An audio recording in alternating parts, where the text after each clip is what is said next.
Good evening. I would like to welcome you to the Leslie Chairs Conference on American Indian Literature, Art, and Social Justice. And the topic of this conference this evening is Unsettling Genealogies Forum on Pseudo-Indians, Race Shifting, Pretendians, and Self-Indigenization in Media Arts, Politics, and the Academy. I'd like to take this opportunity to introduce myself. My name is George Cornell. I'm an enrolled tribal member with the Sault Ste. Marie tribe of Upper Michigan. I'm a Vietnam veteran. Not only a Vietnam veteran, I'm a decorated disabled Vietnam veteran. I served in Vietnam in 1968 and 1969 before I ever began to attend college and higher education. And Gordon Henry, the Leslie Chair at Michigan State University, has asked me to talk a little bit about my own experience at Michigan State. I taught at Michigan State University for 34 years.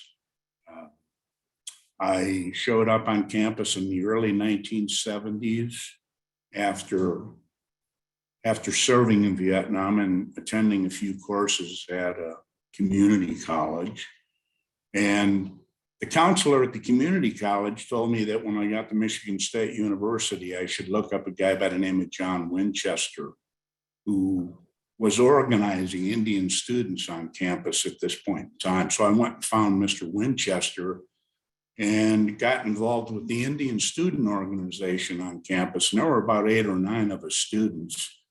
There were literally no courses on campus and no services for Indian students on campus at that point in time. So the students, we got together and we began to organize.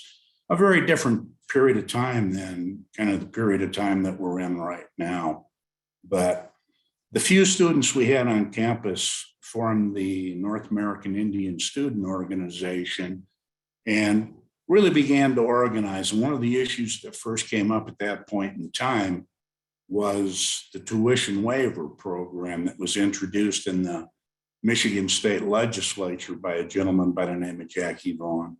So the students organized around that, and eventually we began to organize the students statewide in support of the tuition waiver bill and legislation at that point in time. It was a great period of time for young students that were getting involved. And we organized the Three Fire Student Organization in the state of Michigan. And we began to get people interested in the legislation, and eventually it passed. But it was a great organizing tool for folks. But I was going to school on the GI Bill at that point in time. And with a little bit of assistance from the Michigan Intertribal Education Association, not a lot of money, but a little bit of money, a little bit of support. And I finished my undergraduate degree in 3 years, going to school year round. During that period of time, since I was a student activist with the student organization, I met a gentleman by the name of Dr. Jack Bain, who was the chairman of racial and ethnic studies at that point in time. And he kind of took some of his students under his wing. And eventually he got me involved in racial and ethnic studies by 1975. And it was very interesting. But since I completed my undergraduate degree very quickly at MSU, just going to school year round, like I said, I was recruited by the Department of Racial and Ethnic Studies to serve as a graduate assistant and begin to develop courses on American Indians at Michigan State University. And in my first semester as a graduate student, I was teaching my own courses in 1975. After that period of time, we developed courses, and there really weren't any services for students at Michigan State. So we decided that we needed to organize around that and get some people in financial aid and student services to really support the students that we were going to recruit into the university. And that was really, I think, imperative at that point in time. By the late 1970s, I had completed my master's degree at that point in time. And I was enrolled in a PhD program in American Studies, working with some really top-notch scholars at that point in time, and still teaching in the Department of Racial and Ethnic Studies, working with the Indian Student Organization on campus, and trying to put support mechanisms in place to support the students who came to Michigan State University that were going to be supported by the tuition waiver program. So, with building one step upon another, we really began to build a program. In 1979, though, things got kicked up a notch when we started the Indian Economic Development Project to assist tribal governments in the state. And the state of Michigan gave us some money through the Department of Racial and Ethnic Studies. Another gentleman by the name of Bill Cross worked on that initiative too. And he went on later to complete his PhD at MSU. But anyway, with the Indian Economic Development Project, we started a relationship with tribal governments in the state.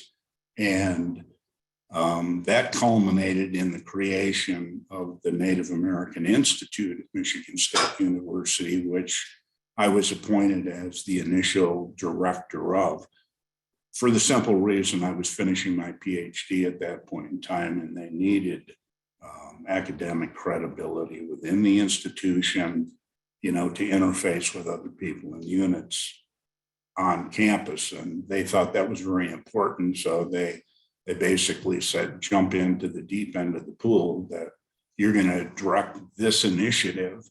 And importantly, we did get the state of Michigan to increase the general fund budget of Michigan State University and earmark it for the Institute. And that's a really important point, as we get into some of these issues here about people claiming Indian identity.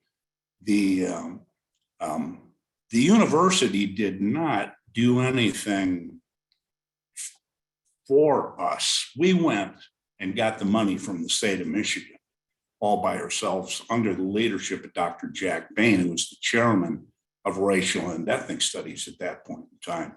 We went to the state legislature and had the budget of Michigan State University increase, with that increase earmarked to support with hard money the Native American Institute. And with that money, we began a working relationship with tribal governments in the state. And it was an incredible experience, and a lot of really good projects were implemented during that period of time. I ended up directing that institute at Michigan State University for 29 years. I've been retired for over a decade now. But with that, at the same period of time, while we're working with tribal governments, we still had the agenda of recruiting Indian faculty in Michigan State University, and also continuing our outreach work with tribal governments and American Indian communities at that point in time, because a number of Indian centers were still around. We had a number of tribes seeking federal recognition in the state. And so it was important to maintain, our student support network, our ties and development with financial aid, and put together a really, really good support network for students that were going to come into that pipeline, building on that original 8 or 10 or 12 students that we had. And so we were developing an academic program. We were continuing our outreach and really trying to take the resources of the university to Native communities in the state. And at the same period of time, building academic programs within history, literature, American studies, and anthropology. Had a couple of courses listed too. Well, I go through all this background to really make the point that at that point in time, there really weren't a lot of benefits to being an Indian. I mean, affirmative action was, what affirmative action in a lot of ways. And it really wasn't until we built enough capacity within the university and structure and gained access to research programs and research money and support money for graduate students that we began to see people kind of showing up and self-identifying, trying to get into this resource bag that we had worked to create. I mean, at this period of time, there were no target of opportunity hires, which to most of you people in higher education now, that's just a simple catchphrase, but there were no target of opportunity hires at this point in time. So there really weren't a lot of benefits to being a native unless you wanted to take on a whole bunch of work with tribal communities and try and build capacity. I was very proud of the work that we did, with the Native American Institute. We worked on federal recognition with tribal governments. We worked on securing the tuition waiver for Indian students in the state. We got involved in one of the really good projects I thought we did was tribes were gaining access to land claims monies at that point in time in Upper Michigan and the Michigan tribes.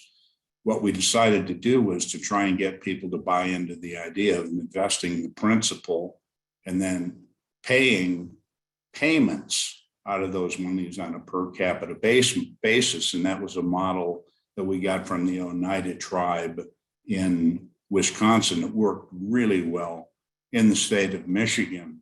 Another project we took on was we created the Nokomis Learning Center as a nonprofit off campus so that students in public schools could come in and learn about Michigan Indians. And we just had a range of projects at that period of time. I was appointed to the Governor's Commission on Indian Affairs, where I chaired the Governmental Relations Committee, and we had a lot of really good outreach with Native communities and trying to help people just, access the resources of the university and put those things to work. But at the same period of time, we're continuing to build an academic program. And I should say at this point in time, I've known Professor Henry for over 40 years. I remember him as an Indian student that came into that pipeline at Michigan State University. And that pipeline is incredibly important, these students that are coming in, because your job is to create opportunities for Indian students, not people claiming to be Indian students who aren't even familiar with their tribal affiliation, but are looking to access some kind of additional support that's going to benefit them. I mean, just being totally honest about it. But I knew Gordon Henry, Professor Henry, when he came into that pipeline as an undergraduate student and went to graduate school. As a matter of fact, and I hope his mother is working, is listening, but I did a lot of work with Gordon's mother, Wilma, when she was working with the early Title IV programs in Upper Michigan, and we were working through the fishing rights controversy, and we really needed to work to change people's ideas and attitudes about Indians and their relationship with resources in the upper Great Lakes, the commercial fishery. There were bumper stickers in the state at that point in time that I don't remember fondly, but that said, "Save a Laker, spear an Indian." Can you imagine that? It was really kind of incredible. But I worked with Gordon's mother trying to help change those attitudes, people in the upper Great Lakes and in the public schools.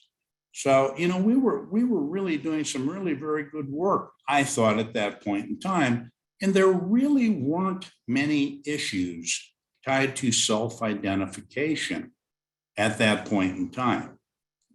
They began to surface a little bit later, though, when we began to build the American Indian Studies program at Michigan State University. And prior to that period of time, as I said, target of opportunity hires and phrases and realities like that, didn't exist in institutions of higher education.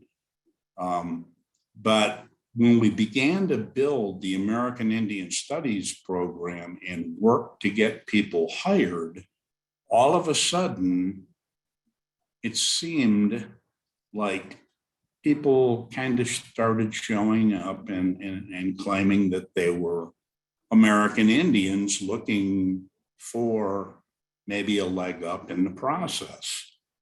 And it became a very, very divisive issue at Michigan State University, a very divisive issue. We had an American Indian Faculty and Staff Association, and our Faculty and Staff Association adopted a position in our bylaws that said you had to verify.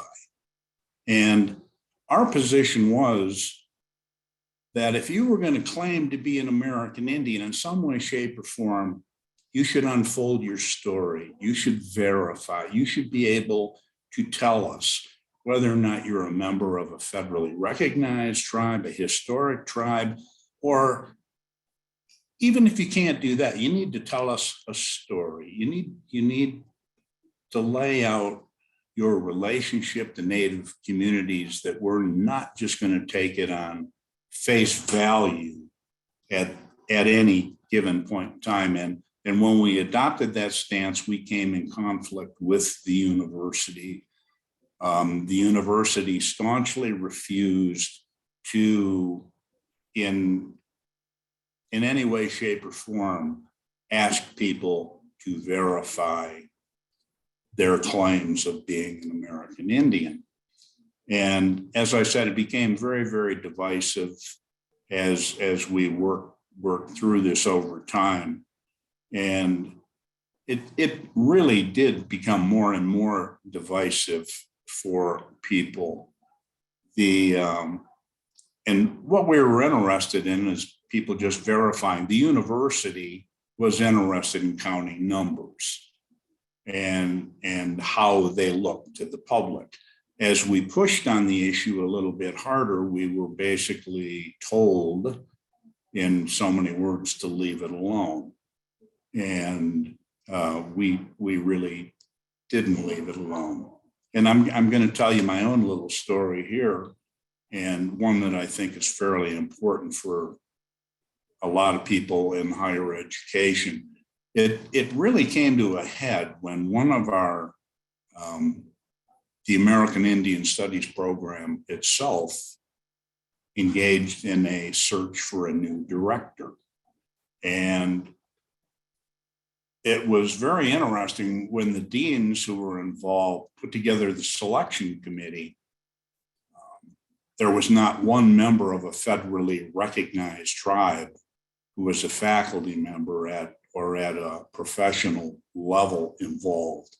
There may have been one student on the selection committee, but there were no faculty or professional rank employees who were members of federally recognized tribes on that selection committee. As the director of the Native American Institute at that point in time, and as also one of the lead faculty members putting that program together, and the first tenured Indian faculty member at Michigan State University, I made an issue out of it with the support of some other people, and basically got appointed to that selection committee. While I was serving on that selection committee, we had a number of candidates, and we interviewed the candidates, went through the process. And when all was said and done, our first choice candidate was a member of a federally recognized Indian tribe that we recommended be appointed to the directorship of the American Indian Studies program. The deans involved refused to appoint that person. And you have to ask yourself, what is wrong with this picture? We've gone through a selection process. The person who won and was the top ranked candidate, who was an enrolled member of a federally recognized Indian tribe, was not appointed to that position. They refused to appoint that person. Obviously, it put a few of us over the top, and things obviously became a little bit more divisive. And the deans administered that program for a period of time, and then they appointed another person who was self-identified Indian. And that was a pretty bitter pill. It was pretty tough to swallow that institutions would not ask for verification. They wouldn't ask the question. And when we saw legal opinions on the issue, it was very, very clear that it's a very, very simple thing. You can ask for verification. What you can't do is you can't say that being a member of a federally recognized Indian tribe is a condition of employment. You can ask any questions you want. It just can't be considered as a prerequisite for employment. That's it. So that institutions can ask the question. You know, it can be out in the open. And that's all people were asking for, was some kind of verification, because people didn't work all of those years to build programs so that people could come in and access opportunity that was intended for American Indians who were going to use their skills and work on behalf of their communities. And I'll give you one example, and a name you might recognize, and really just an incredible success story. Brian Newland. You recognize the name Brian Newland? Well, Brian Newland was one of our kids. He was just confirmed as the Assistant Secretary of the Interior. And he runs the BIA at this point in time. He was one of our kids. He came to Michigan State University from the Bay Mills Indian community in Upper Michigan. You know, and he came in and he was a somewhat shy kid. But he turned into a first-rate student leader and activist on campus, went to law school, and here he is now. He's the Assistant Secretary of the Interior. And we're incredibly proud of his accomplishments. And matter of fact, when he was appointed, I sent him a note. And I said, Brian, we are so proud of you. But George. Yes. Yeah, we need to move along. I think we're like 25 minutes in now. Appreciate it though. Oh, I'm sorry about that. I didn't mean to okay. go that long. I know you got a lot of history to share. Yeah, once I started talking, but this is an important issue. It's a social justice issue. And I know people are probably going to talk a little bit about some of the contemporary issues related to it, but we need to have people verified. We need to get tribal leadership involved in this issue. We need to get the feds involved in this issue, and we need to work to correct this injustice. It's time. It needs to be done. And with that, I'd like to introduce Ben, who really does represent tribal leadership, you know, as the tribal chairman of the Shawnee Nation of Oklahoma. Ogema, please. Thank you very much. I appreciate it, that introduction, George. I humbly will correct that. We are the Shawnee tribe, We're not of Oklahoma. We're not an Oklahoma Indian Welfare Act tribe or an Indian Reorganization Act tribe. So we're a tribe with this history in 20 some eastern states, a tribe of removal, a tribe of that left a vacuum behind. And in that vacuum is a legacy of invisibility, and people step into that vacuum and represent us. And before I get started, I guess I want to introduce myself appropriately. Hato Keto Yokopi Ben Barnes no ke Te Sito Okima Sawano Kid. My name is Ben Barnes. I'm chief of the Shawnee tribe. And more importantly, and perhaps how I got started in this path, is I'm also a member of a religious community, a traditional religious community of Shawnee people that we still have our ancient traditional practice. It goes back more than 1,000 years. You can find traces of our religious practice in the archaeological record in Kentucky and Ohio and elsewhere. And it was out of from that framework, not as a politician, not as an elected official, but as a member of that traditional community, that I first encountered fake Indians. And I'd heard about them from elders of our tribe and who had heard of these people in the 70s and 80s, and they would just told us the stories about these folks back east wearing crazy clothes and pretending to be us. And they would throw these powwows, and our tradition is not a powwow. We're Eastern Woodland people. We use a water drum. We don't use a big drum. So, there was these ridiculous stories. But then as I got older and started to become a language class volunteer, we needed to start collecting material from elders. And some of the things that elders were telling us is, you can't let this information get out. I was like, well, that's crazy. I mean, if I was teaching Chinese language, if I was teaching Spanish, I could talk about the culture of Spain or the culture of China, but somehow we can't talk about that. So then I came encountered with it for the first time. Saw it for the first time where folks were appropriating identity of Shawnee people, stealing our language and representing our culture, misrepresenting our culture, and performing minstrel shows. I mean, honest to goodness minstrel shows. And the public back east in Kentucky and elsewhere just devoured it. And as recently as just a few years ago, you could participate in a 5K outside of Lexington, and you could pay money, and you have wild Indians chase you on your 5K run. These people dressing up this way. And it was totally, everybody thought that this is appropriate. So for me, when I became an officer, a council person at the tribe, I started traveling back east and on behalf of the tribe in official capacity.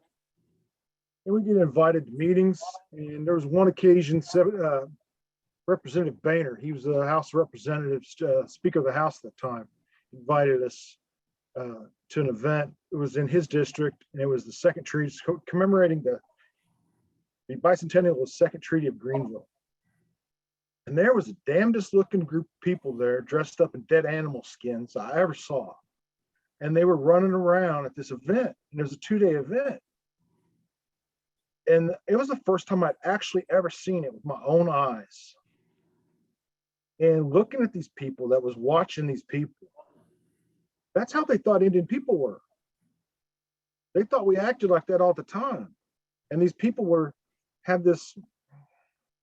affected this manner of speech to make them sound like either they was half caveman and half from the res.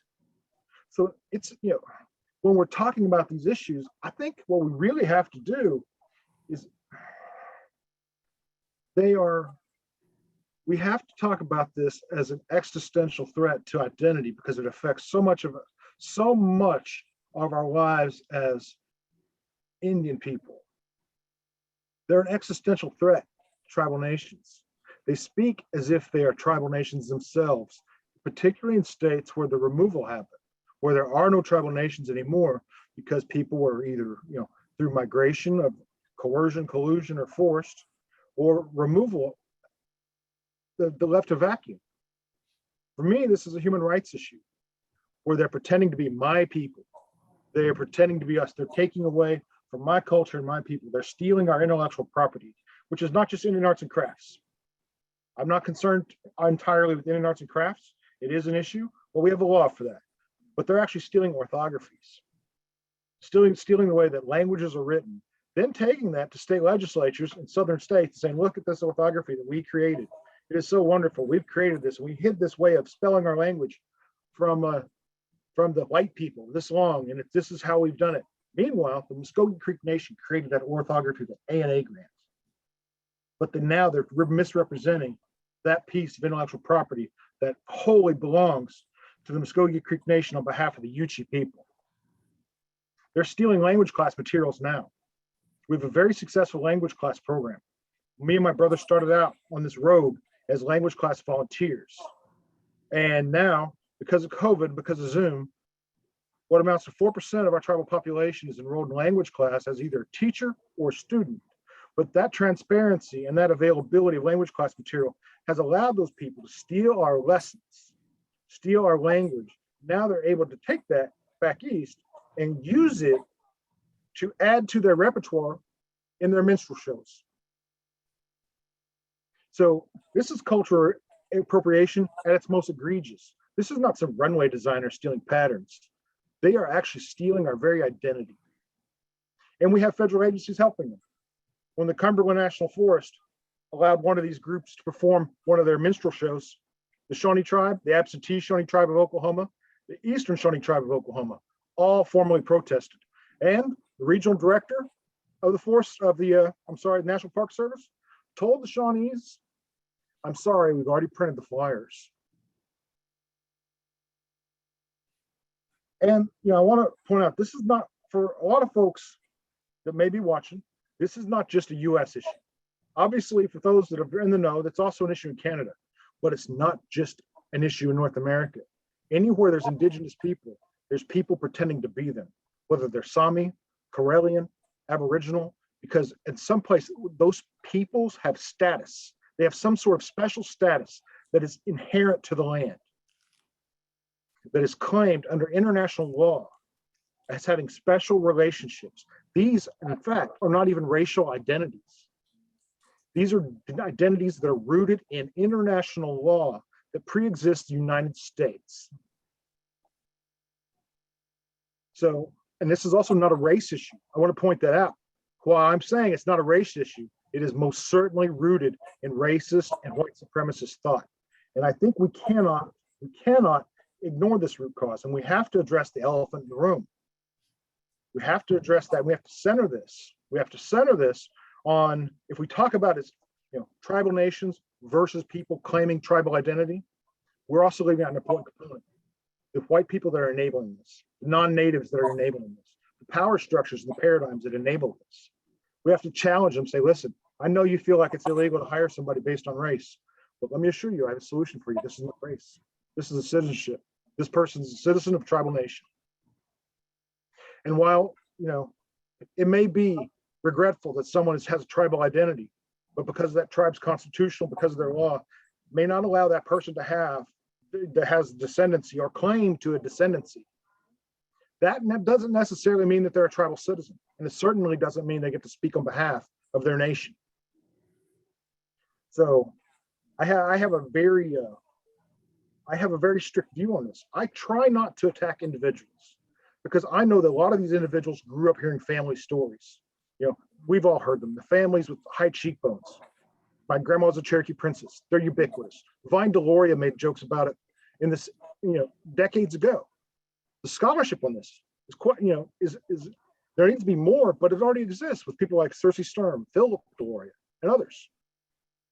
So what I would propose, and what I hope everyone takes away from these panels, is we start questioning this paradigm, questioning this modern form of existential threat against tribal nations, of stripping us of our identities. And I don't think that's too small of a term. I really don't. If you've seen the minstrel shows that I have, if you've seen them steal the remains of your ancestors and bury them in a parking lot in Sandusky, Ohio, because the coroner contacted the wrong group and contacted some fakes, and then in the spring thaw, those bones were exposed again. This is serious business. This is a serious problem. And I think we need to define the problem. All of us on this call, those of us watching, define the problem. And I think we need to talk about terms. What are the terms? What are the definitions that we need to work with? What is sovereignty? How does sovereignty become meaningless from this activity? What role does the state recognition process play in this? And do states even have the right under the Constitution of the United States to even engage in state recognition? And what damage do individual clout seekers cause to tribal nations in our communities when they're stealing the essence of who we are as a people so that they can chase their own personal clout? I would also challenge the ecosystems in which this thrives, federal and state governments, within academia, arts, within the arts community, and elsewhere. You know, everybody's heard of Link Ray, the famous guitarist, not Shawnee. You know, we have generations of race shifting people that want a certain cachet, a certain exoticism or whatever, and they want to add to their brand, and they're using the backs of indigenous peoples to do it. And I'm done with it. I'm done playing. I cannot help promote my culture. I cannot help grow my language. I cannot see us flourish as a people when as soon as we start to grow, as soon as we start to thrive, these people come along and they clip the hedges and they take from us, and it forces us to, draw back again, become cloistered. I won't have it, not in my watch, not as a tribal leader. I will not have, we have to take a principled stand. There is a time for righteous indignation, but we also have to do this in a way that is measured and focused and provide some solutions in places where these things exist. Whenever we see across the United States this tendency towards embracing inclusion at the expense of truth, when we embrace diversity at the expense of native tribal nations, at the expense of pillaging our cultures so that other folks can feel special, we have to challenge that. We have to find ways to work together to build new systems of advocacy, new systems of within our own court systems, within our own tribal nations, of ensuring that educating our citizens that citizenship is not it's not a right, it's a privilege. It's a privilege, but it's also it's inherent to you as a human being, and no one has the right to steal that from us. But they also don't have the right to privacy of citizenship. We are going to be providing information that who is and who is not a citizen, and our Constitution doesn't exclude people. So there's no one out there that's left behind Shawnee. We're not kicking you out because of quantum. We've had this said of us, wherever they say that we're gatekeeping. We're not gatekeeping. You're just simply not a citizen. You don't have the passport. And I'm using passport metaphorically, but that's what it essentially amounts to. And some of these things, result in failed NAGPRA consults where these groups come in and they want to be at the table. They don't get to sit at the table. They result in Indian child welfare issues where now they're coming in and they're claiming Indian child welfare for themselves. I know of one instance where one of these people, one of these groups from a state in the Southeast, south of the Ohio River, traveled to DC and lobbied. I'm here in DC now. Lobbied in DC to get Indian child welfare for state recognized tribes. How does that even happen? How do you even have a court when you have no jurisdiction, when you have no right to even have one? This problem also causes more problems and exacerbates existing issues like missing and murdered Indigenous women when the minstrel shows use images of hypersexualization via stereotypes and racist imagery. So these are difficult conversations, but the time is well past that we have them in the open. Earlier this week, I quoted Ta-Nehisi Coates when he talked about in his book where he talked about making white people comfortable. It's not his job. It's not our job to make non-natives comfortable. It's our job to nourish our cultures, nourish our people, ensure our children and grandchildren speak our language, ensure that our people have the rights to practice their indigenous religion that goes back millennia. It's not to be consumed. We are not a product. Anyway, thank you, and I appreciate it. And I'll turn it back to you, George. Yeah, we're gonna go to Kim Tallbear now. And Kim is a professor up at the University of Alberta, has done a lot of fascinating research on identity. She's done some work with DNA and identity and published quite a bit. So Kim, if you would, please. Thank you. And just to get a time check, it's 5:45 Mountain right now. So how long do I have, Gordon? I think I can probably do it in 20 minutes, but I want to make sure that that's good. Oh, you have more than 20 minutes if you like. That's fine. Oh, okay. Because we're trying to have Q&A, right? Which I think is really important for this topic. Okay. Yeah, absolutely. So I don't have my land acknowledgement in front of me, but I think I've done it enough to know. So I am a citizen of the Sistenwaptin Oyate, which is one of the Dakota nations in South Dakota. But I also grew up at Flandre Santee Sioux Tribe Reservation, and everybody between Flandre and Sisten's related. I'm related to Hemmingers up in Siston. Tallbear is a Shina Arapaho name. My maternal grandfather was a Tallbear. And so that's how I get that name, even though I identify as Dakota. And also grew up in part in the Twin Cities of Minneapolis and St. Paul, which is Dakota homeland. And my four greats grandfather, Teoyate Duta, or Chief Little Crow, his village was kind of where the Science Museum of Minnesota sits now. So I consider both Eastern South Dakota and the Twin Cities home. But I came to the University of Alberta in 2015. And if I can just say, if people can mute themselves, I'm hearing background from somebody else. I don't know if everybody else can be muted. That would help not distract me. What was I going to say? So I've been at the University of Alberta since 2015. And I came up here in part, well, it's prairies, and I wanted to be on the northern prairies. I was educated in both the East and West Coast of the US after leaving South Dakota in the early 1980s. And at first, it was a relief to be out of the explicit, violent anti-racism of rural South Dakota. You know, that's always a relief. And I was amazed by the way Native people were treated in Boston and Cambridge. Like, I'd never heard somebody say, "Oh, it's so cool that you're Native." I was like, what? This is interesting. But after 25 years of living in these cosmopolitan settler prestige places, as I've come to call them, I was really weary of the romanticization, the invisibilization, and the fact that I, as a Native person and I worked with tribes in New England, so I did try to find Native people to work with, and I was always doing work on behalf of tribal communities wherever I was, even if they weren't my own. But we were far, far, far outnumbered, far more than in rural South Dakota, by non-Native people who had been living for 300 years in a landscape in which they believed we were completely removed from. So Boston and Cambridge and San Francisco, where I've lived, is very different than rural South Dakota. And partly I came up to Alberta to get back to the prairies. And even though it's Cree and Métis people, and I'm Dakota, but I've got Cree and Métis ancestry as well. My great grandma's from Saskatchewan who raised me. Although I am Dakota, I don't claim to be these other things. It was familiar enough being among prairie Indigenous cultures. And so, and also I wanted to get away from that kind of being invisibilized and romanticized that you find in the metropolitan centers where all the prestigious universities are, right? And so I live right on the North Saskatchewan River. It's right outside my window, a little bit out of the core of downtown Edmonton.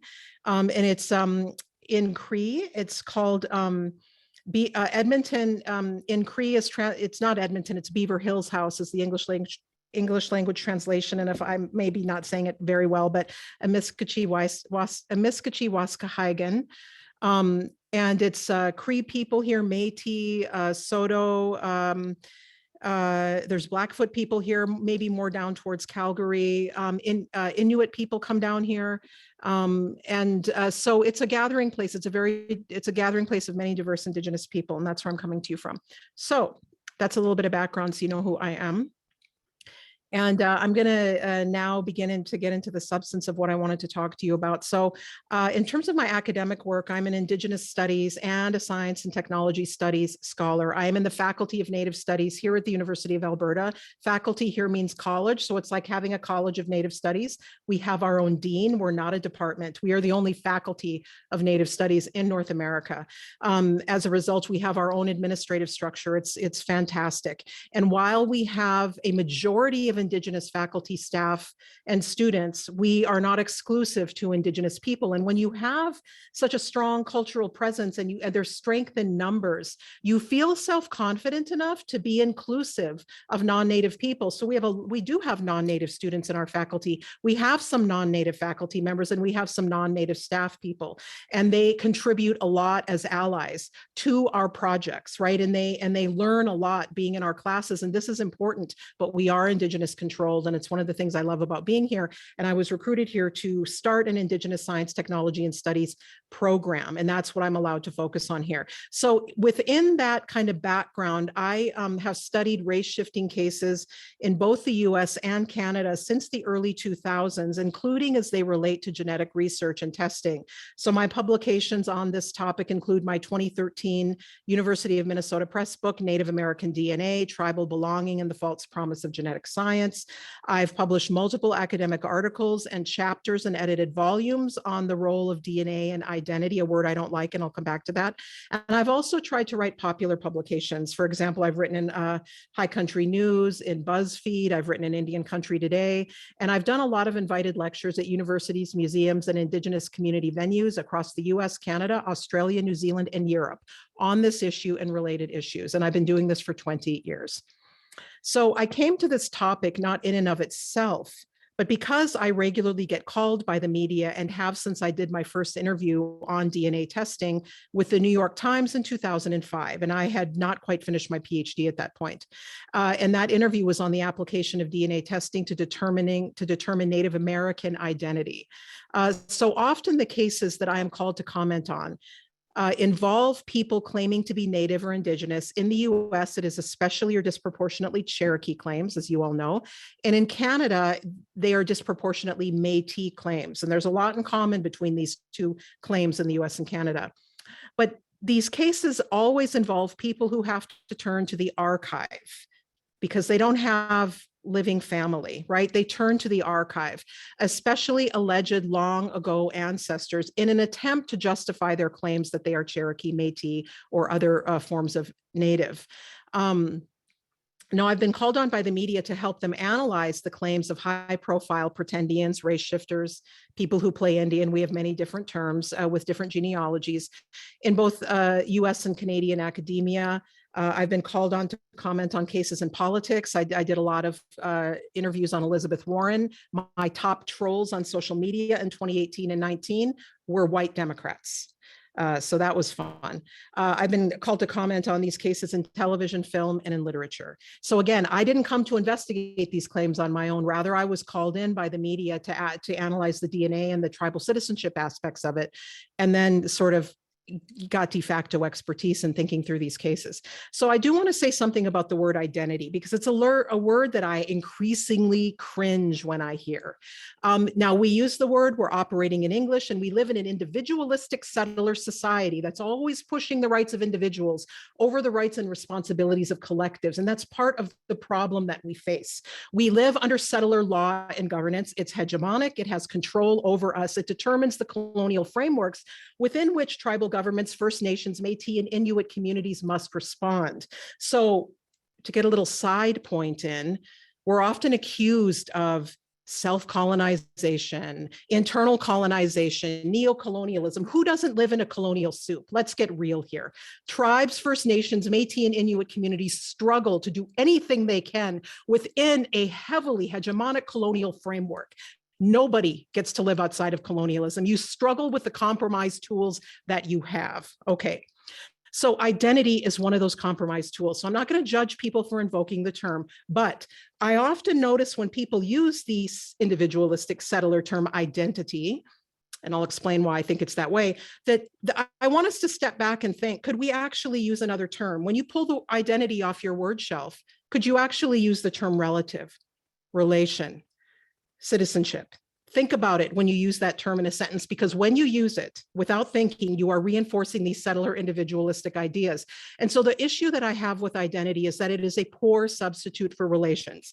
We often use it in ways that are reaffirming my lineage, my ancestry, not this collective of relatives and kin within which I exist. We're not talking about citizenship necessarily when we talk about identity. It's this kind of individualistic idea that inheres in our DNA and our biology, and we treat it as if it's our body's property, our individual property, my identity. And I think this is why it's not a great term for us. And again, not that we can ever get away with not using it, but let's think very carefully. Could I use the term relative or kinship instead? Okay, so when I give the rest of this talk, I will want to go scare quotes around identity, but I'll try not to do that every time. You know that I'm thinking like that. So I also rely on my work because I don't investigate race shifting myself necessarily. I analyze secondary literature.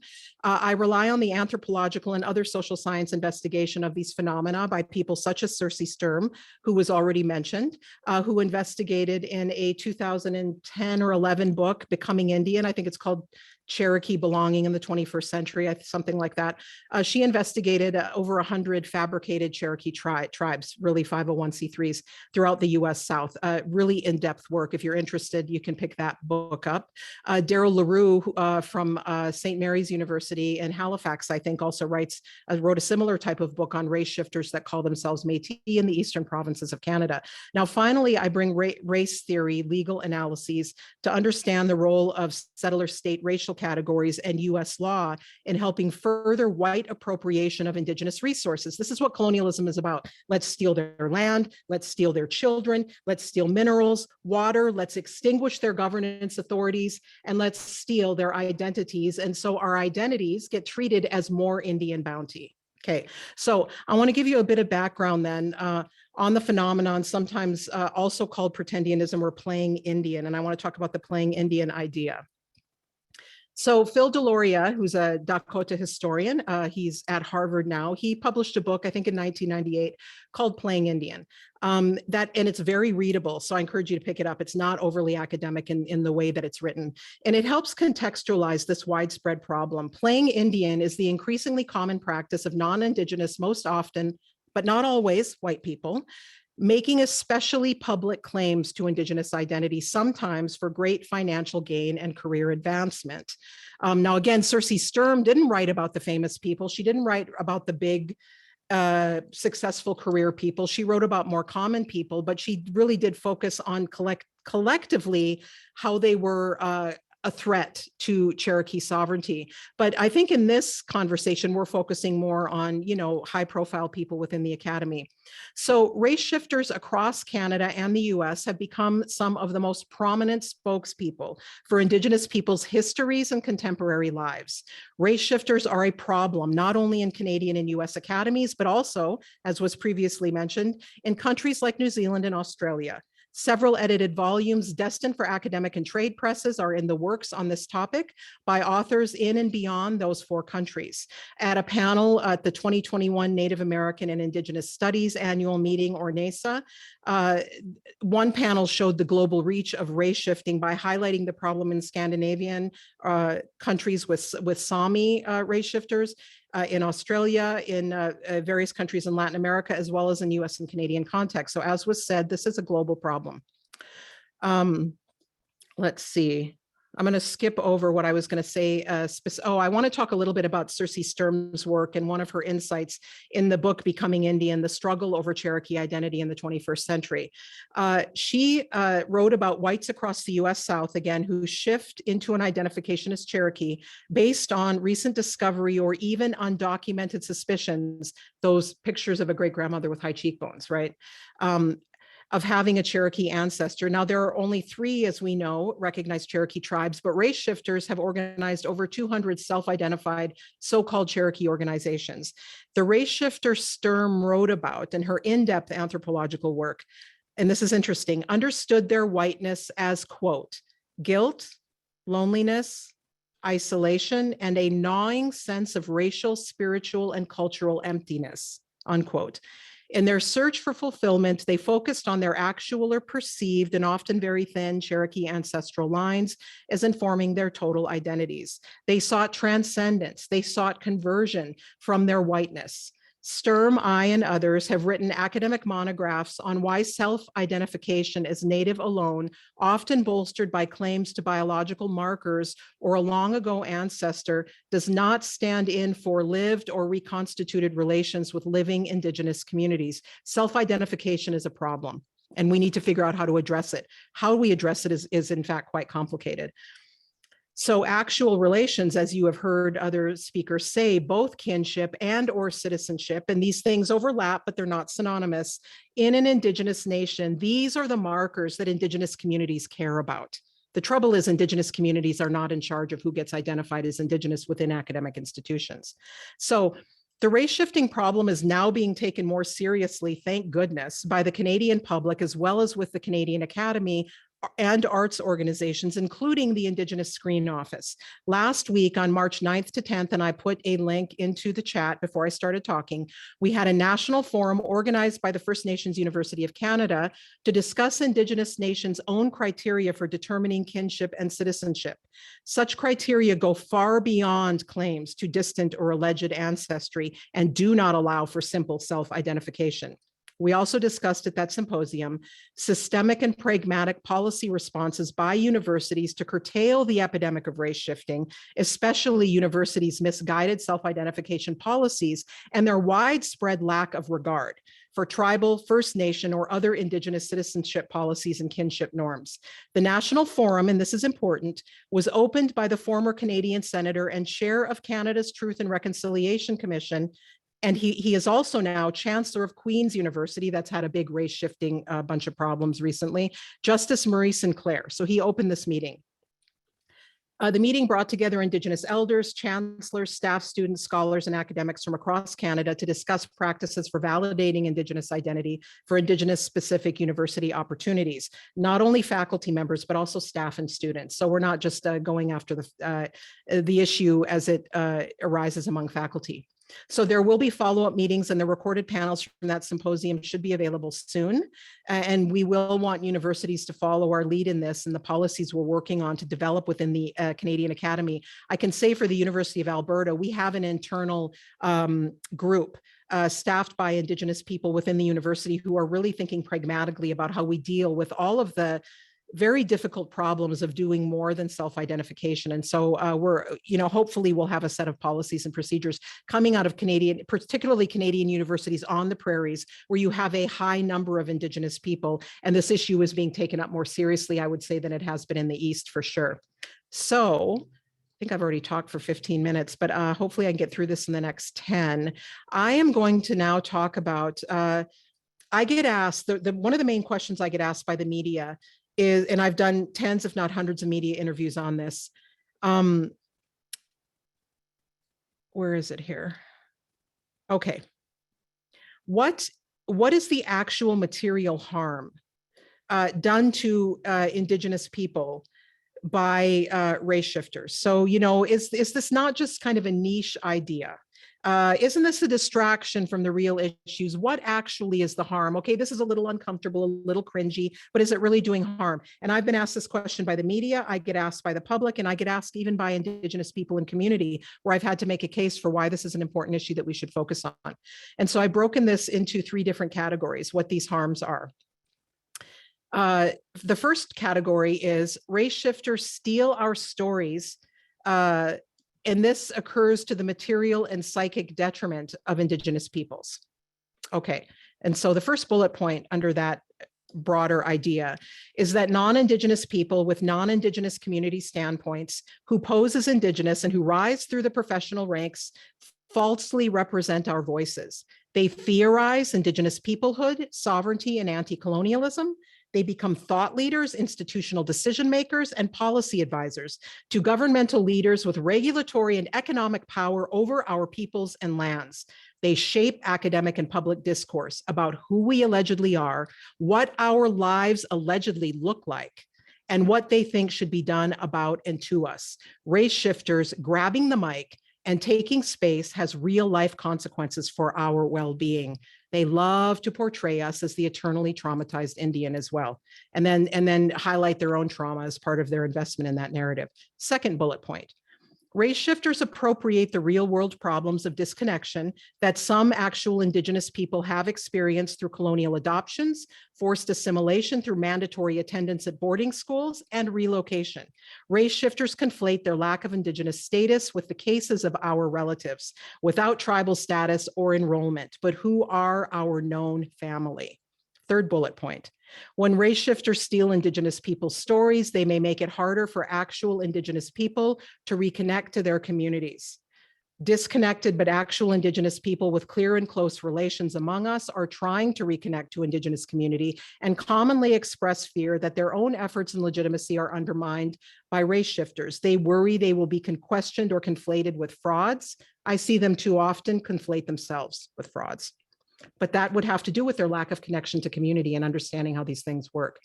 Race shifters' theft of our stories and histories makes a mockery of our history and trauma.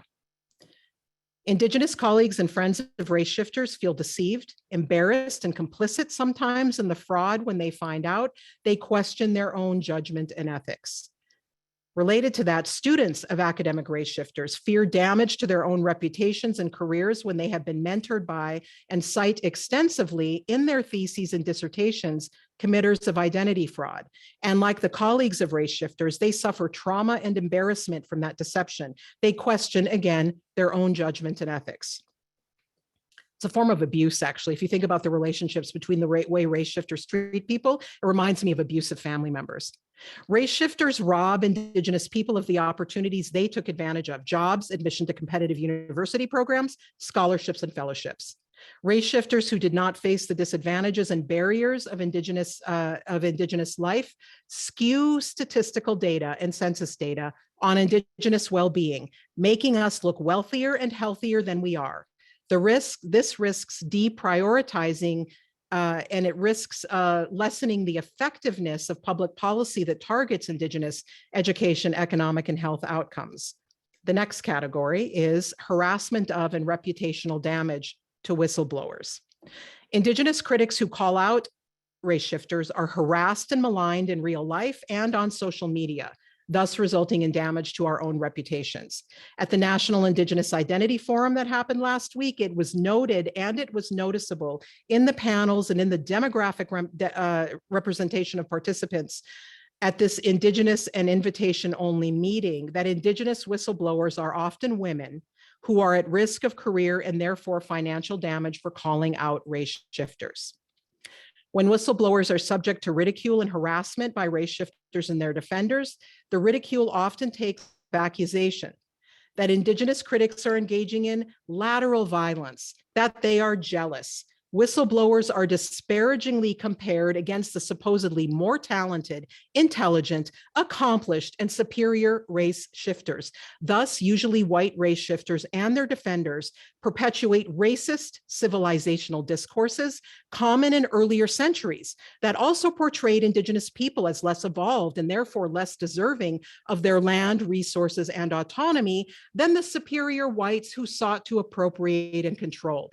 Today, arguments that race shifters are superior seek to portray them as not only superior humans, but superior and more noble Indians who are more deserving of the wealth and resources they lay claim to, and who are more qualified to speak on behalf of us. It's a new twist on a centuries-long colonial strategy, a final act of colonial theft of our very identities and the resources that accompany them. The final category of harm done is race shifting is structural racism that transfers yet more wealth to white individuals in society. First bullet point. When race shifters take leadership and accompanying economic opportunities, leadership, capacity building, and resources are not going back to Indigenous individuals, families, and communities. A key feature of structural racism in the US is the historical and institutional siphoning of material wealth from Indigenous people and other people of color, and its redirection toward white individuals, families, communities, and institutions. White race shifters thus serve white supremacy, no matter their liberal individual good intent. This is the difference between structural racism and individual acts of racism. Next bullet point. Race shifters who are not white though relatively small in number, are still complicit in structural appropriation of resources from Indigenous communities. They help shore up a non-Indigenous power structure that seeks to eliminate our social and cultural authorities upon these lands. They aid white supremacist Indigenous elimination. Next bullet point.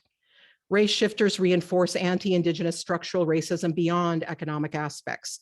They appeal to the white power structure that finds it easier to deal with Indigenous people who are actually white people, socialized in ways more comfortable and familiar to that power structure. I think one of the other speakers already brought this up. Race shifters direct conversations with that power structure away from the priorities of Indigenous collectives. For example, the critical importance of upholding treaties and tribal sovereignty, including rights to determine our own kinship and citizenship structures, and the intersections of race and Indigenous nationhood.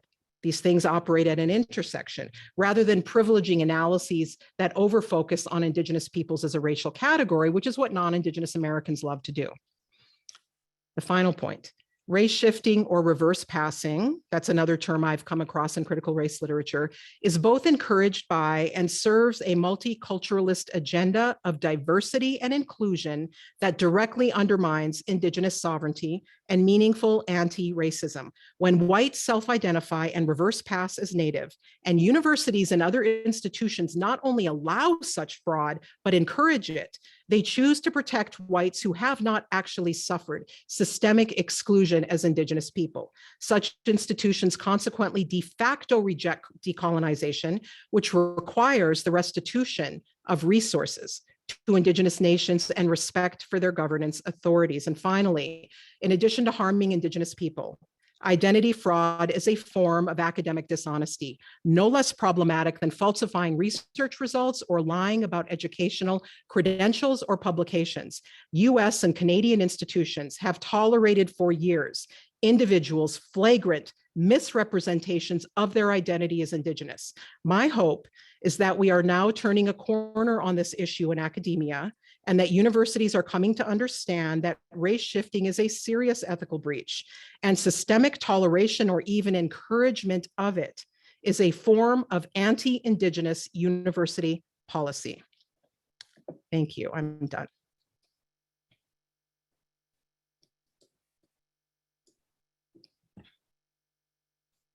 Big watch, Kim, I think, appreciate that. We do have some time for Q&A, of course, and you can post those questions in the Q&A box. I think we have a couple popped up here already. I think everybody should be able to see them. There was an earlier question about Friedman, I think, that Ben addressed. When you, somebody asked, when you hold, what you've learned about holding us accountable, whenever you try to do so, this woman writes, as a white woman, I met with a lot of backlash and threats of libel defamation suits. I'm wondering how to effectively build bases of folks who can work on this in my community in North Carolina. So did you understand sort of the gist of that question, or do you get it that, like, how do you push back against this without facing some sort of backlash, sometimes even a legal threat on the part of pretendians? Anyone who want to take that one on? I'm not a lawyer. I do remember, I don't know, Ben may have something to say. I do remember in the Michelle Latimer case, who was the director of Trickster, a CBC series, big pretendian case that was broken by CBC a couple of years ago. She initially filed a lawsuit and it didn't go anywhere, which is no surprise because CBC or New York Times or LA Times, before they break these stories, I've been interviewed 6 to 9 months before these stories break, right? They cross their T's and dot their I's. They get their legal advice inside. I knew she had no case because she had no ancestry, or she had an ancestor in the 1640s. So that's the only case I know of where she threatened to sue and then later dropped it. But you can be sure CBC lawyers were all over that before they allowed the case to go to press. So I don't know if there's a legal opinion among our panel on that. Anyone else on that one? No, I have no legal opinion other than I think anyone that fights against pretendians and fake tribes eventually gets called a racist. So it is a hazard, definitely. And in North Carolina, there are certainly issues with people claiming identities to having indigenous ancestors that may or may not be documented. So I understand and appreciate it, but I don't have any legal advice. Yeah. Another question that came up is, these are pretty grassroots questions, many of them, sort of on the ground and at the front. Someone writes, I'm taking 3 American Indian Studies classes. You all can see these as well. So if you just rather respond to them, that's fine. Much of the materials we study are from non-native people. One author claims Cherokee ancestry. Isn't this committing violence against Native or Indigenous people when people do this in the academy and in Indian Studies classes? And I think Kim addressed that in her talk, but if you want to say more about it, of course, let's do that. Yeah, we're having these conversations not only related to race shifters, but also to, usually men with a Me Too moment, right? What are the politics of citation? Should you cite them anymore? And I've had students, Andrea Smith, for example, whose story was in the New York Times last year, probably the most cited Indigenous, quote unquote, Indigenous feminist in the US at the time. And and her work was very valuable to a lot of Native Studies students, widely cited. And we've had a debate about this. Not everybody comes down where I do, but I'm the kind of person, both with the Pretendian cases and with the Me Too moment people, that I think I don't advocate stopping citing people. I do advocate more promiscuous citation of people that are connected to community, that don't have these problematic histories. We shouldn't always go to the big names, which is often what happens, especially people that are not connected to community. I mean, I can put together a syllabus and cite all the big time theorists, but I can also put on lesser known Indigenous writers and thinkers because I know them, because I have extensive networks throughout Indian country, right? And somebody who doesn't have those networks is only going to be able to go for the big and the well-known names that are in the mainstream, who are unfortunately disproportionately not connected to community or not legit. So, but again, would I say never cite them? No, I would say you have to recontextualize them after they have this problematic moment. And also, yeah, so yeah, I do think that, and I do think we should be more promiscuous and diverse in the citations that we bring. But again, you've got to have connection in order to do that. So it is hard. It's hard. And it's not a total answer to the question. Can I ask you a question to clarify a little more on that? Because this one is really important and germane to Shawnee experiences, which is to her question. Just as you're looking at citations in your research and you come across some work that it's not good. So as a researcher, it's not good. So you ignore that. Do you ignore that publishing, or do you go ahead and address it? And I'll give you the example. Thomas Norton Smith, he sent me an email apologizing for the misinformation that his aunties gave him and all this time that he claimed to be a Shawnee person.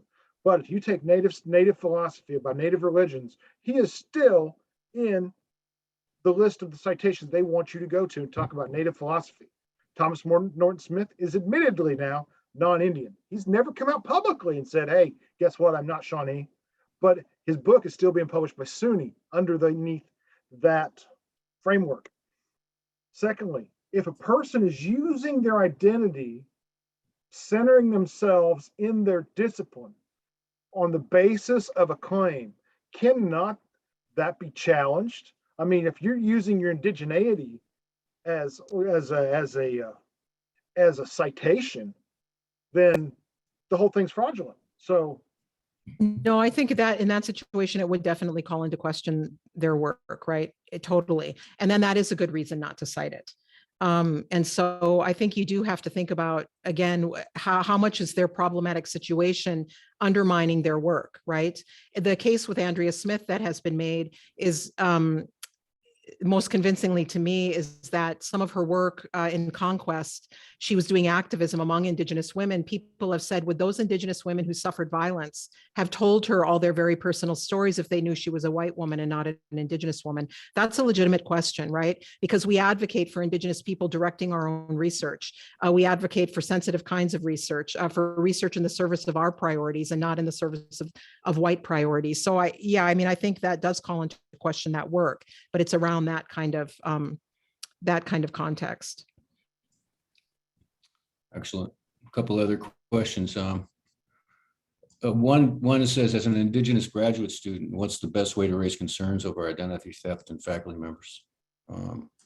that's always a tough one. I mean, we all have been there and done that. So I guess there is no good way. I think one of the things there must be a support system within the University of Indigenous people, perhaps, that you can talk to, and somebody perhaps in a greater position of quote unquote institutional authority or power among people, even though that's sort of a settler colonial way of looking at things in some ways too. So I think, I don't know, Kim, maybe you would like to think about that too, but there is no easy way. We've been doing this for a long time. But I think you do have to find some cohorts, some people on campus that you can connect with and share with and can maybe help you in a more collective way, as Kim spoke of. My way of dealing with a lot of these situations, a graduate student's going to have a very, very hard time doing this, unless you're willing to put at risk your graduate student status and experience, right? I have found being in many institutions now, being educated as an undergrad in two different, one private, one public, being on the East, the West Coast in Texas, teaching at Arizona State, teaching at Berkeley, teaching at Texas, and then coming here. I really encourage Indigenous students to go places where there is a strong number of Indigenous people. I think it is a mistake to choose prestige over community. Now, I understand, I really do.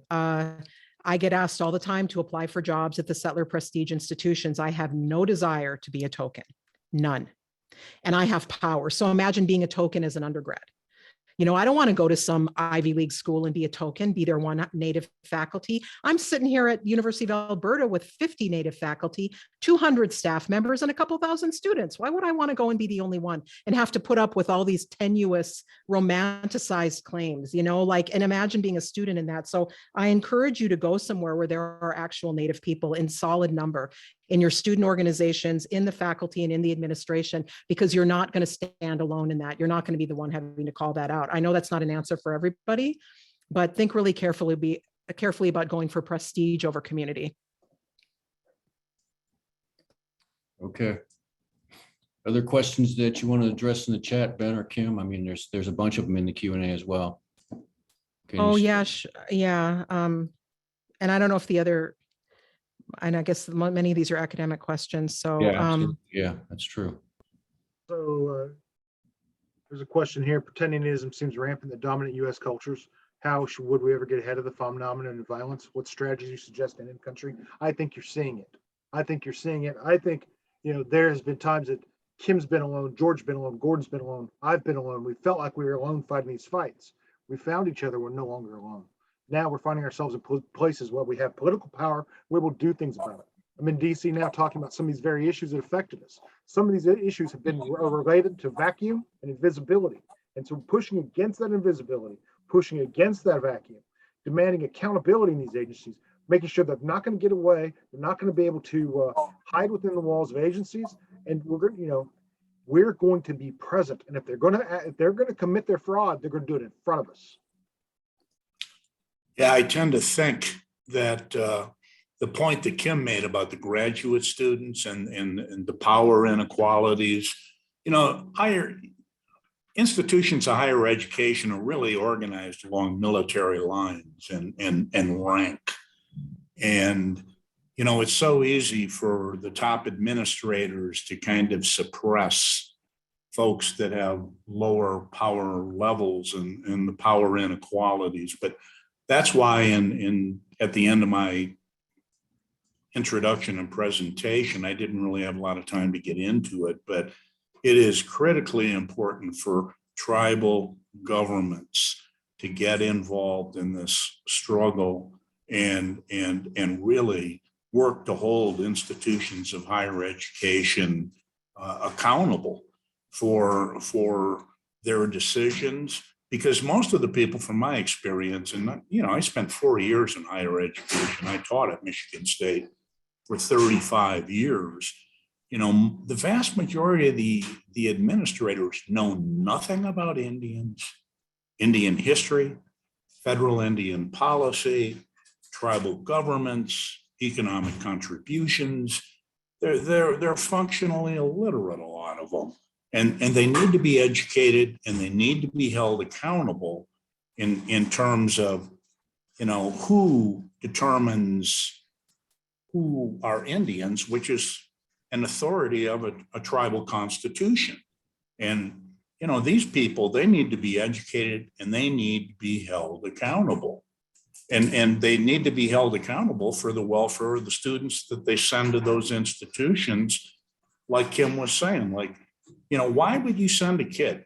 There were certain institutions, whether they were Big Ten institutions or the settler institutions that Kim refers to in the East, there are institutions that we simply would not send kids to continue their education in graduate school because we knew the places were going to chew them up. There weren't any people for them to work with, to support them. There weren't any mentors there. And, you know, that when you cut to the chase, higher education in these institutions is a very singular, selfish activity now. These people don't think in terms of community and mentoring students and how these students can help their communities when they return there. And these are things that are at the very, very core of strengthening Native autonomy, Native sovereignty, and Native communities. I think there's a couple questions in the chat that deal with, like, how do you find out about somebody? How do you ask? How do you talk about identity if you're non-Native? And so for those questions, you know, first let me ask, why are you asking? Why are you asking if a person's non-Native? Do you have, if you're just confronting them for I don't know what the point of it is, unless you're in a position that, you know, you might be able to do something about it, your control, if you're in the hiring board. But when you ask these questions, you can find out, are they a member or citizen of a tribe? And you say, what nation are you? Or where are you a member of what nation? Citizen of what nation? And if they use words like, well, I'm a descendant of, or those kind of tip-off words, like, well, we don't talk about ourselves that way as descendant of. You're not going to hear me say, well, you know, my ancestor was Blackfish at the siege of Boonesboro. No, my Shawnee relative is my father. My father is my Shawnee ancestor. You know, so I talk about my father's family. And when we talk about each other, I told you that I'm from the Shawnee White Oak Ceremonial Stomp Ground. So I'll tell you, these are my people. So we're going to talk to you about my aunties, my uncles, and that's going to be my family. And then you're going to place me. It's like, oh, he's from White Oak, Oklahoma community. He grew up in Quapaw, Oklahoma amongst these people. And it immediately places me into a Native context where likely the odds of the ability to pull that off is just, it's impossible. So first, why are you asking the question? Secondly, you know, look for those triggers. And when they like deep time ancestors, or they refer to themselves as a descendant, as if they're wearing their ancestry as some sort of exotic makeup. Do I have time to answer another question, Gordon? I assume that's a yes. I'm muted. Yeah, we can go as you want. Go ahead. There's a question about tribal enrollment in here. There was, yeah, and you know, the fact that including my tribe system, Wapton Oyate still has a blood quantum requirement. Where I grew up went to lineal descent. But that's interesting. They're actually more exclusive with lineal descent because they put other little criteria on to eliminate people. So, but I think, I mean, it's on one hand a good question, but I see too many people, especially in the academy, saying, well, we're going to blood quantum ourselves out of existence. There is the small fact that tribes have referenda regularly and change their tribal enrollment criteria. That is, and I don't know if disconnected people don't know that, but we have a referendum every other year trying to reduce blood quantum at Siston. I hope we do, because 3 of my mother's 6 grandchildren can't get enrolled. This is in my own family, all raised by Native moms and dads, right? They're Tallbears. They're the grandchildren in my family. And so that then leads, so that's an important point. If there's an article that's really interesting to read, if people are interested in the evolution of tribal citizenship criteria in the US in the 20th century. And it is not so simple as, aren't you all just colonizing yourselves? Kirsty Gover, who's a non-Indigenous legal scholar, I don't know how she got interested in this, but she wrote an article in 2008 called Genealogy as Continuity, explaining the growing tribal preference for descent rules and membership governance in the United States.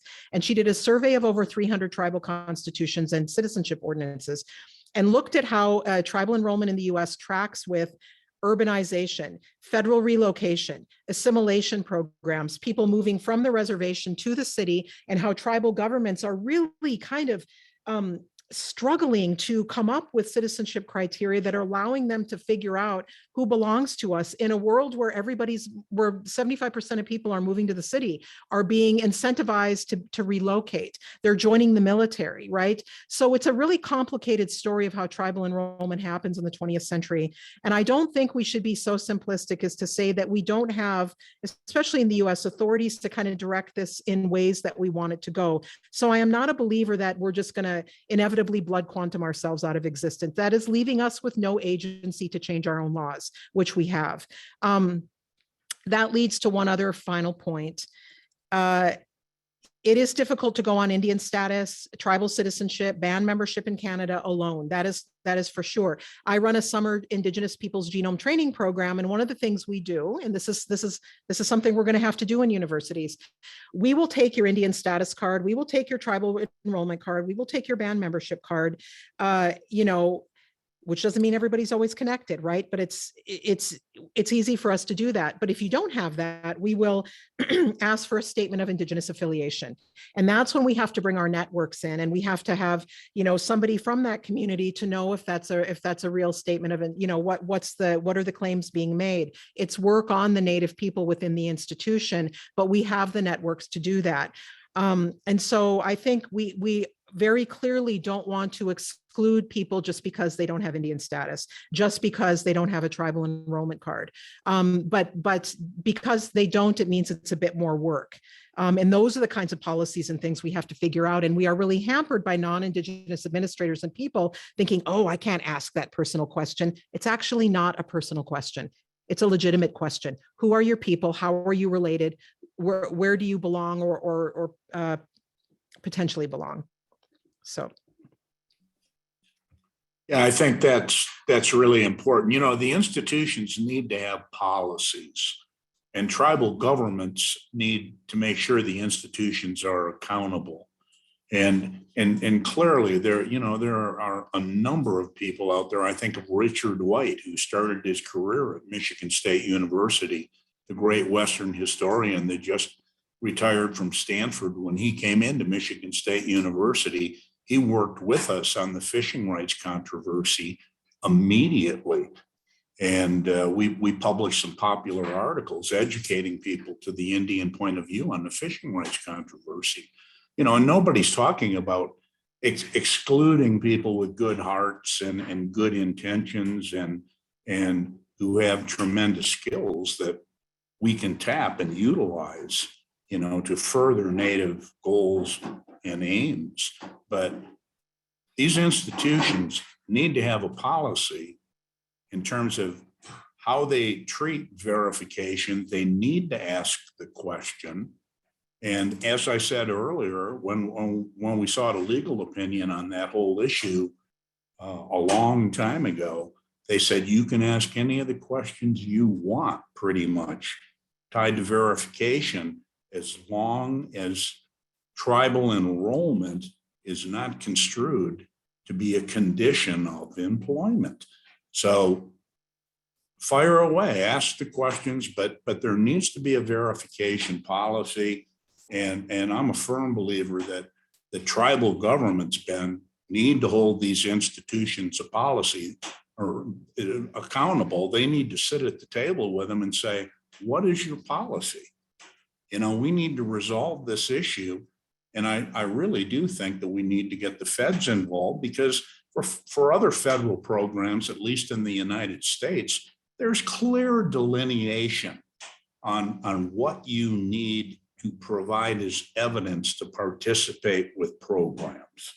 The only place where we don't do that seems to be in higher education and these institutions that clearly need to be held accountable.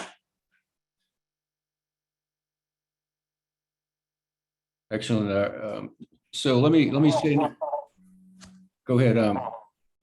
So let me just say now, I think we got a couple of microphones on at once, so maybe we're getting a little feedback.